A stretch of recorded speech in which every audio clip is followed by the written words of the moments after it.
ये कहानी एक भाई बहन के ऊपर आधारित है जो पूरे 3 साल बाद मिलते हैं। बहन की खूबसूरती देख करके भाई के मन में आग जलने लगती है और वो इसकी कहने छानी बना देता है। फिर आगे क्या क्या होता है वो हम इस वीडियो में जानेंगे। फिल्म की शुरुआत में हम एक सिटी बस को देखते हैं। इसमें कई सारे मुसाफिर अपनी मंजिल की तरफ जा रहे होते हैं।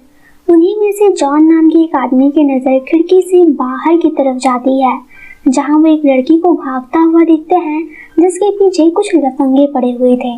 जॉन उस लड़की की मदद करने के लिए उसके पास जाता है, पर तब तक उस लड़की ने अकेले ही उन लफंगों को वहां से भगा दिया था। वो लड़की अपना नाम सोनोरा बताती है और जॉन को कैप्टन के यूनिफॉर्म में देख करके उसके दिल में कुछ कुछ होने लगता है। सोनोरा जॉन को सेड्यूस करते हुए कहती है कि अगर तुम मुझे अपनी नाव से शहर तक ले जाओगे तो मैं तुम्हें फ्री में अपनी कहनी छानी बनाने दूंगी। अब ये सुनकर के जॉन को लगता है कि ये लड़की जरूर पागल है और वो उसकी बातों पर ज्यादा ध्यान ना देते हुए बस की तरफ आगे बढ़ने लगता है। तभी एक बार फिर से सोनोरा जॉन को गाली देते हुए सेड्यूस करने लगती है। इसके बाद जॉन की भी सटक जाती है और वो उसका पीछा करने लगता है। दोनों भागते भागते एक झोपड़ी तक पहुंच जाते हैं, जहां एक कोने में जॉन सोरा की खूब मजे लेता है। मिशन कंप्लीट हो जाने के बाद जॉन अपनी मंजिल की तरफ चल पड़ता है। सोनोरा भी उसके साथ जाना चाहती थी, पर जॉन कहता है कि मैं अभी तुम्हें अपने साथ नहीं ले जा सकता, मैं अपने बीमार बहन से मिलने जा रहा हूँ। और जाते जाते जॉन अपना एक लॉकेट उसे दे देता है, जिसे पा करके सोनोरा को एक अजीब सी खुशी महसूस होती है। दूसरी तरफ हम मैरी नाम की एक मेड को देखते हैं जिसे अपने मालिक से कुछ ज्यादा ही लगाव था। वो हर वक्त छुप छुप करके अपने मालिक को देखने में लगी रहती थी। एक दिन जॉन उसे मिलने के लिए आता है और यहाँ हमें पता चलता है कि मेरी ही उसकी बहन है और वो उससे ही मिलने आया है। जाते जाते जॉन मैरी के हाथों में एक थैला देते हुए जाता है और कहता है कि इसे माँ को दे देना। अब क्योंकि जॉन पूरे 3 साल बाद मैरी से मिलने के लिए आया था और बिना चाय पानी पिए ही जा रहा था, तो मैरी उसे रुकने के लिए कहती है। दोनों पार्क में बैठ करके सट्टाबाजी खेलते हैं। उसी दौरान जॉन खुले आसमां के नीचे प्रकृति का मजा लेते हुए अपनी बहन मैरी की कहनी छानी बनाने की कोशिश करता है, लेकिन मैरी साफ साफ मना कर देती है। मगर जॉन हार मानने वालों में से नहीं था। वो जबरदस्ती ही मैरी के साथ शुरू हो जाता है। पहले तो मैरी जम के विरोध करती है, लेकिन कुछ देर के बाद वो खुद जॉन के पप्पू के सामने सरेंडर कर देती है। काम पूरा हो जाने के बाद मैरी गिल्ट फील करने लगती है। वो जॉन से कहती है कि अगर इस बारे में किसी को पता चल गया तो बहुत ही बुरा होगा, लेकिन जॉन को इन सब बातों से कोई लेना देना नहीं था। वो तो मैरी के साथ सेकेंड राउंड की तैयारी में लग जाता है। एक दिन हम मैरी के मालिक डेविड को सारा नाम की एक लेडी का पीछा करते हुए देखते हैं। वो हर जगह उस लेडी का पीछा कर रहा था, मार्केट, कॉफी शॉप, हर जगह। थक हार करके घर लौटने के बाद डेविड सीधे नहाने के लिए चला जाता है। इधर घर की सफाई करते वक्त मैरी को डेविड और किसी लड़की के फोटोज मिलते हैं, तो वो उनमें से एक फोटो अपनी जेब में डाल लेती है। नहाने के तुरंत बाद डेविड को ऑरेंज जूस पीने की आदत होती है और घर में आज कोई भी दिखाई नहीं दे रहा था, इसलिए डेविड खुद उठ करके किचन में जूस लेने के लिए जाता है। और किचन में जाते ही वो देखता है कि उसकी ग्रैंडमदर अपनी नौकरानियों के साथ दोपहर को होने वाली पार्टी की तैयारी में लगी हैं। दोपहर को उस पार्टी में कई सारे मशहूर लोग आए हुए थे। उन्हीं में से एक थी सारा, जो कि अपने हस्बैंड जोसेफ के साथ वहाँ आई थी। डेविड भी अपने 2 मेगापिक्सल वाले कैमरा से सारा की लगातार फोटो खींचने में लगा हुआ था। ये देख करके जोसेफ को बड़ा अजीब लगता है। एक दिन मैरी डेविड को जूस देने के लिए जाती है, तो डेविड कहता है कि मुझे सब पता है कि तुम हमेशा मुझे छुप छुप करके देखा करती हो। चलो आज मैं तुम्हें अपना छोटा चेतन दिखा ही देता हूँ। और इतना कहकर डेविड अपना तौलिया मैरी के सामने ही खोल देता है। तौलिए के अंदर छिपे हुए चेतन को देख करके मैरी की दोनों आंखें बाहर आ जाती है। डेविड भी समझ चुका था कि मैरी को उससे क्या चाहिए और वो मैरी से तेल लेकर के आने को कहता है। फिर तेल मालिश करते हुए डेविड मैरी की कहनी छानी बना देता है। एक दिन डेविड अपनी कार से सारा का पीछा कर रहा होता है। उस वक्त सारा अपनी कॉलोनी से गुजर रही थी और वो नहीं चाहती थी कि कोई डेविड को उसका पीछा करते हुए देखे, इसलिए ना चाहते हुए भी वो डेविड की कार में आकर के बैठ जाती है।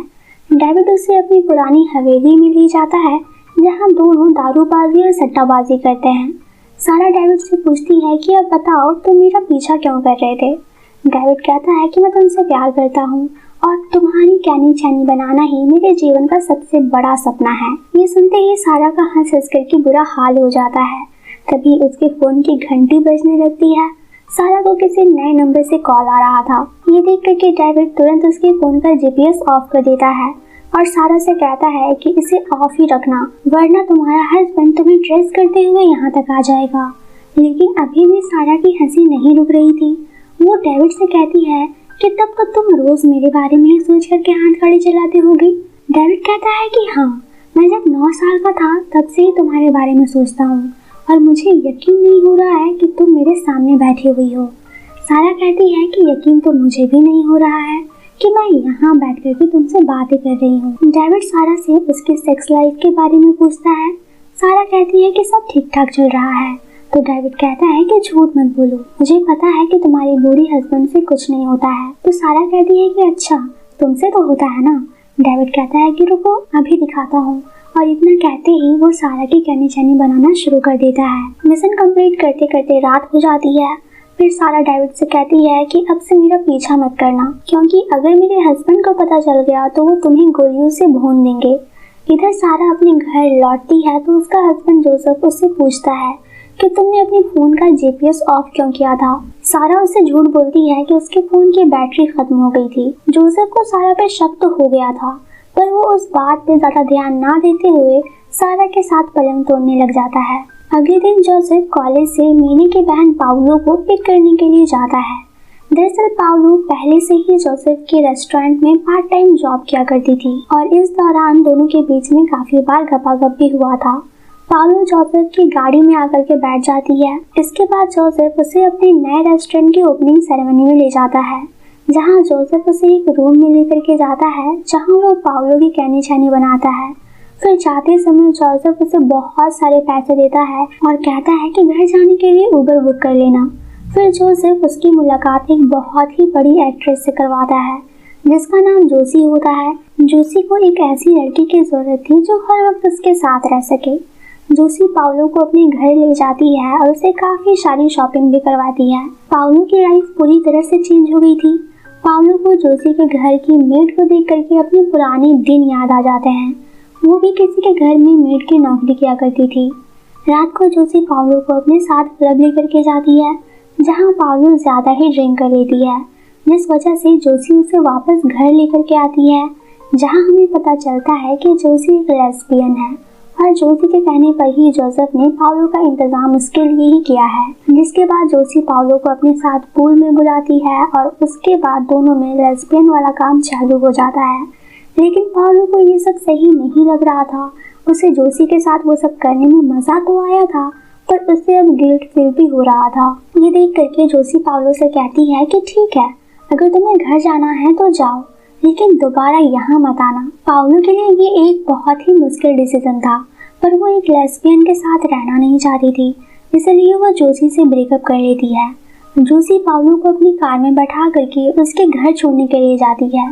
इधर हम सोनोरा को देखते हैं, जिसे हमने इस फिल्म की शुरुआत में देखा था। इस बार भी कुछ लफंगे उसके पीछे पड़े हुए, जिनसे सोनोरा अपनी जान बचा करके भाग रही थी। तभी उसे जोशी की गाड़ी दिखाई देती है और वो उसमें आकर के बैठ जाती है। जोशी फटाफट अपना कार लेकर के वहाँ से भाग जाती है। अगले सीन को देख करके हम समझ पाते हैं कि दोनों के बीच में सब कुछ हो गया है। इससे पहले कि सोनोरा की नींद खुल जाती, जोशी उसके सामने कुछ पैसे रख करके वहाँ से चली जाती है। लेकिन तभी वहाँ सोनोरा आ जाती है और जोशी को उसके पैसे लौटाते हुए कहती है, कल रात को मुझे तुम्हारे साथ करके बहुत ज्यादा मजा आया और उस हिसाब से मुझे तुम्हें पैसे देना चाहिए, लेकिन अफसोस कि मेरे पास तुम्हें देने के लिए फूटी कौड़ी तक नहीं है। जोशी सोनोरा को अपने साथ ले जाना चाहती है और सोनोरा जाने से मना कर देती है, क्योंकि वो अभी भी जॉन के आने का इंतजार कर रही थी, जिसने जाते वक्त उसे अपना लॉकेट दिया था। तभी जॉन भी वहाँ अपने हाथों में फूल लिए हुए आ जाता है, जिसे देख करके सोनोरा की खुशी का कोई ठिकाना नहीं रहता है।